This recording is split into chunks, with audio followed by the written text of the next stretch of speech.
이란 전쟁의 승패는 어느 쪽 무기가 먼저 바닥나느냐에 따라 결정될 것이라는 전문가 지적이 잇따르고 있습니다. 영국 일간 가디언은 이번 전쟁이 이란 측이 보유한 드론 미사일 재고와 이스라엘과 미국 측이 보유한 방공 미사일 재고 중 어느 쪽이 더 오래 버티느냐의 싸움이 됐다는 전문가 분석을 3일 전했습니다. 이스라엘과 미국의 이란 공격으로 전쟁이 개시된 지난달 28일 이래 이란과 그 대리 세력들은 미사일과 드론을 동원해 10여 개 주변국에 있는 약 2,000km 범위의 목표물들에 1천여 회 폭격을 가했습니다. 이렇게 넓은 범위에 걸쳐 일어나는 무력 충돌은 제2차 세계대전 종전 이래 처음입니다. 싱크탱크신 미국 안보센터는 물음은 누가 핵심 무기들을 더 많이 보유하고 있느냐 하는 것인데 이란의 재고가 어느 정도인지를 모른다는 게 큰 미지수라고 가디언에 지적했습니다. 가디언은 최근 36시간 동안 이스라엘에 대한 이란 공격의 빈도가 줄었다면서 이란이 미사일을 아끼려는 의도일 수도 있고 장거리 무기 부족이나 지휘계통 난조 등으로 더 많이 발사할 여건이 안 되기 때문일 수도 있다는 전문가 설명을 전했습니다. 이란 측 전략이 이스라엘 등 적국 시민들의 사기를 떨어뜨리고 전쟁 비용을 높임으로써 전쟁 피로감을 높이려는 것일 수 있다는 분석도 나옵니다. 영국 일간 텔레그래프는 이번 전쟁으로 페르시아만의 미국 우방국들이 보유한 방공미사일 재고가 일주일이면 바닥날 수 있다는 경고가 전문가들로부터 나온다고 전했습니다. 싱크탱크 스팀슨 센터 측은 곧 무엇을 보호 대상으로 삼을지에 관한 어려운 결정이 내려져야 할 것이라고 말했습니다. 또 드론을 요격하는 데에 드는 비용이 드론 생산 비용의 5배라고 지적하면서 미국제 고성능 요격 미사일의 재고는 매우 제한돼 있고 재고를 채우는 것도 오래 걸리며 우크라이나와 대만 등 다른 곳에서도 다량으로 필요하다고 설명했습니다. 네, 미국, 이스라엘과 이란 간의 무력 충돌이 계속 이어지는 가운데 양측이 공격 수위를 더 강화하는 모습입니다. 이에 따른 여파로 국제 유가는 급등하고 시장 불안도 가중되는 상황인데요. 네, 구기현 서울대 아시아연구소 교수, 석병훈 이화여대 경제학과 교수와 자세한 내용 알아보겠습니다. 안녕하십니까? 안녕하세요. 안녕하십니까? 네, 우선 이번 전쟁이 오늘로 닷새째에 접어들고 있는 상황입니다. 앞서 전해드린 것처럼 양측에 대한 공습, 양측이 서로가 지금 강화하고 있는 상황인데 우선 지금 이런 전쟁 상황 어떻게 지켜보고 계시는지 구 교수님부터 들어보겠습니다. 네, 지금 악화일로로 가고 있는 그런 상황이라고 볼 수 있습니다. 예를 들어서 지금 이란과 이스라엘 사이의 전쟁뿐만 아니라 미군 기지가 있는 GCC 국가들도 굉장히 많은 영향을 받고 있는 그런 상황이죠. 네. 그리고 이스라엘이 이제 테헤란에 있는 대통령 집무실 등 정부 시설에 대한 계속적인 타격을 하고 있는 그런 상황입니다. 네. 그리고 레바논에도 이제 지상 진입이 확대되고 있는 그런 상황입니다. 네, 그럼 이런 상황에 대해서 석 교수님은 좀 어떻게 진단을 하고 계십니까? 예, 사실 지금 전쟁이 조기에 종료되는 것이 우리나라 입장에서는 최상의 시나리오였는데요. 지금 현재 보면 전쟁이 점점 확대 일로로 가고 장기전 양상으로 가는 것이 아니냐 이러면서 그 충격을 한국 경제가 가장 크게 받고 있는 것이 아니냐 이런 생각이 들어가지고 네. 상당히 우려가 되는 상황입니다. 네. 네. 자, 가장 궁금한 게 미국이 정말 지상군까지 투입을 할까 이 여부입니다. 트럼프 미국 대통령은 좀 모호한 메시지를 내놓으면서 오락가락한 모습을 보이고 있는데 지상군 투입 가능성은 어떻게 보십니까? 사실상 트럼프의 입장에서는 지상군 개입까지 얘기를 하고 있지만 현실적으로 이란에서 지상군 개입은 굉장히 어려운 상황입니다. 네. 왜냐하면 이란 국토가 한반도의 약 16배 정도 되는 그런 국토를 가지고 있고 트럼프 입장에서도 지상군이 투입이 돼서 미군의 어떤 사상자들이 증가하면 미국의 입장에서도 굉장히 부담되는 그런 상황이기 때문에 네. 저는 어쩌면 그냥 강력한 메시지로 전달하는 것이 아닐까라고 생각을 하고 있습니다. 네. 그렇게 되면 지금 이번 전쟁으로 인한 리스크 얘기도 안 해볼 수가 없는데 당장 오늘 저희도 전해드렸습니다만 주가가 굉장히 지금 급락을 하고 있어요. 역대 최대 지금 낙폭을 기록하는 이런 상황이고 또 매도 사이드카가 발동될 정도로 이렇게 지금 외국인을 중심으로 굉장히 좀 이렇게 팔자주의가 많이 일어나고 있잖아요. 이런 주식시장의 움직임은 어떻게 보고 계십니까? 예, 주식 시장이 어제보다 오늘 오히려 낙폭이 커졌습니다. 네. 그래서 코스피 같은 경우는 어제 7% 정도 하락을 했는데요, 전장 대비. 근데 오늘은 오히려 12% 하락을 해가지고 네. 지금 하락폭이 갈수록 커지는 상황이고요. 그러다 보니까 올해는 오늘은 사이드카까지 발동이 되는 이런 최악의 상황을 겪게 되었습니다. 네. 그런데 이제 중요한 것은 앵커께서 지적하신 것처럼 역시 그 외국인들의 매도세가 집중이 된 그런 영향이 크고요. 오늘 그나마 다행인 점은 장 후반에 외국인들이 순매수세로 전환했다는 점은 그나마 희소식인데 어제부터 오늘까지 오히려 낙폭이 확대됐다는 점, 그리고 개인조차 어제는 추격 매수를 많이 했는데 오늘은 추격 매수세가 줄어들었습니다. 큰 네. 폭으로 줄어들었다는 점은 앞으로도 코스피가 추가로 하락할 가능성도 배제할 수 없고요. 그다음에 중동 정세 불확실성도 지금 계속 커지고 있다 보니까 개인 투자자 입장에서는 섣불리 추격 매수를 했다가는 낭패를 볼 수도 있다. 그래서 참 주가 상황을 지금 안 좋게 보고 있는 그런 상황입니다. 예. 근데 궁금한 게 사실 어제는 우리가 3월 2일이 이제 휴장을 했기 때문에 뭐 이틀간의 그 충격치를 다 받았다 이렇게 생각할 수 있는데 오늘 낙폭이 더 확대된 건 무슨 배경이라고 봐야겠습니까? 예, 무엇보다도 국제 유가가 상승을 할 경우에 가장 크게 타격을 받는 나라가 우리나라, 그 세계에서 몇 안 되는 나라 중에 하나가 우리나라이기 때문입니다. 그래서 우리나라 같은 경우는 에너지를 전량 수입을 합니다. 그런데 대부분의 에너지가 중동에서 가져오는 이제 두바이유가 되겠습니다. 그런데 이란이 호르무즈 해협을 봉쇄하겠다고 선언을 하자 보니까 이 두바이유를 수입하는 우리 경로가 막혀가지고 고유가의 직격탄을 받고요. 또 그동안 우리 코스피 상승을 주도했던 반도체주, 그다음에 뭐 자동차주 이런 주식들 같은 경우는 에너지를 많이 소비를 하는 그런 산업이 되다 보니까 고유가가 지속될 경우에는 반도체 산업의 생산도 타격을 받고요. 자동차 같은 경우도 역시 고유가로 수요가 줄어들게 되면 우리 수출 주력 품목들이 다 타격을 받게 되다 보니까 특히 우리 증시가 많이 조정을 받았다 이렇게 보여집니다. 예. 자, 원달러 환율도 새벽 한때 1,500원 선을 돌파했습니다. 이렇게 국제 유가 환율이 오르게 되면 이게 물가 상승으로 이어지지 않을까요? 예, 당연히 그렇습니다. 국제 유가가 상승을 하게 되면 약 3주 정도의 시차를 두고 국내 경유, 휘발유 같은 석유류 가격이 상승을 하게 돼 있습니다. 거기다가 원달러 환율까지 상승을 하면 수입 원자재뿐만 아니라 뭐 수입 최종 제품의 원화 표시 가격도 올라가게 되어 있습니다. 그래서 이런 것들이 다 우리의 소비자 물가 상승률을 끌어올리는 요인이고요. 뭐 외국계 투자은행의 전망에 따르면 현 상황이 지속되면 우리 물가 상승률이 이제 2% 중반까지 올라갈 수도 있다라는 전망까지 나와 있는 상황입니다.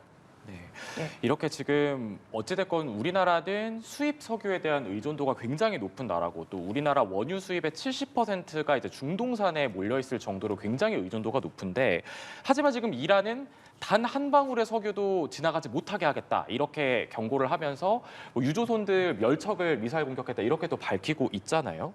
이런 호르무즈 해협 봉쇄 뭐 물론 전쟁을 빨리 끝내겠다 이런 의도다라는 해석도 나오고 있지만 어떻게 분석을 하세요, 이 의도는? 사실 이란이 가장 비장하게 내세울 수 있는 카드가 호르무즈 해협의 봉쇄라고 할 수가 있습니다. 호르무즈 해협은 전 세계 원유 물동량의 약 20%가 지나가고 있고요. 네. 그리고 액화 천연가스의 상당량이 이 해협을 통과를 해야만 합니다. 그리고 호르무즈를 통과하는 원유 수입국의 약 70%가 중국, 인도, 일본, 그리고 아까 박 교수님도 지적하셨듯이 한국의 이런 원유 양이 상당 부분 거의 70% 정도가 이 호르무즈 해협을 통해서 통과를 하기 때문에 네. 만약에 이런 것들이 자칫 잘못하면 호르무즈 해협을 막는다는 것은 곧 국제 해상 우송에 굉장히 큰 차질을 줄 수 있다는 그런 해석으로 나눠집니다. 네. 예.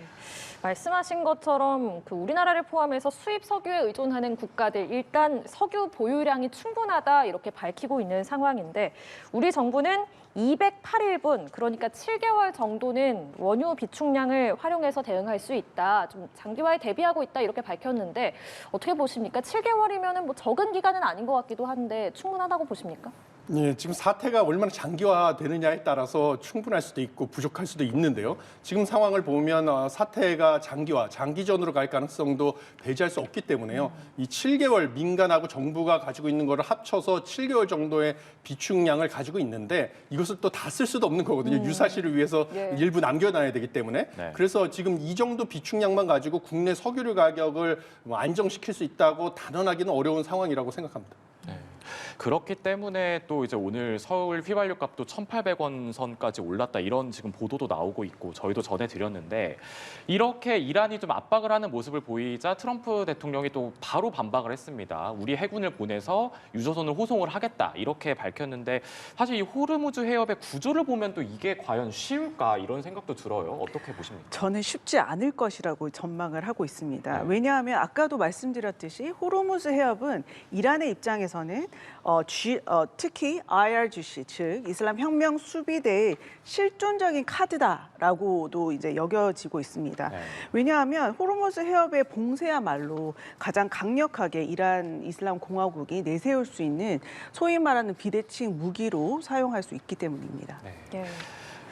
정말 말씀하신 것처럼 이제 문제가 이번 사태가 언제까지 이어질지 모른다는 게 정말 가장 큰 문제인 것 같습니다. 우크라이나 전쟁 같은 경우에도 지금 4년째 이어지고 있는 상황이고 이게 전쟁이 길어진다면 호르무즈 해협 봉쇄가 길어진다면 좀 중동산 에너지 의존도가 높은 우리나라로서는 정말 치명적일 수밖에 없을 것 같습니다. 어떻습니까? 예, 그렇습니다. 그래서 그런 거를 반영을 했기 때문에 지금 주력 수출품인 반도체 산업 관련된 주가들도 지금 급락을 하고 있는 상황이고요. 자동차도 급락을 하고 있는데 우리한테 특히 문제가 되는 것은 뭐냐면 한국 같은 경우는 에너지를 전량 수입을 하고 그 전체 수입하는 에너지의 70% 원유 같은 경우는 70%를 호르무즈 해협을 통해서 받고 있는 상황입니다. 그래서 뭐 일부 사우디아라비아 아람코 같은 경우는 송유관을 통해서 호르무즈 해협을 우회할 수 있는 경로를 확보하고 있지만 그 외에 대부분의 그 산유국들이 호르무즈 해협을 통과하지 않으면 한국으로 에너지를 보낼 수 없는 그런 상황입니다. 네. 이렇게 되다 보니까 사실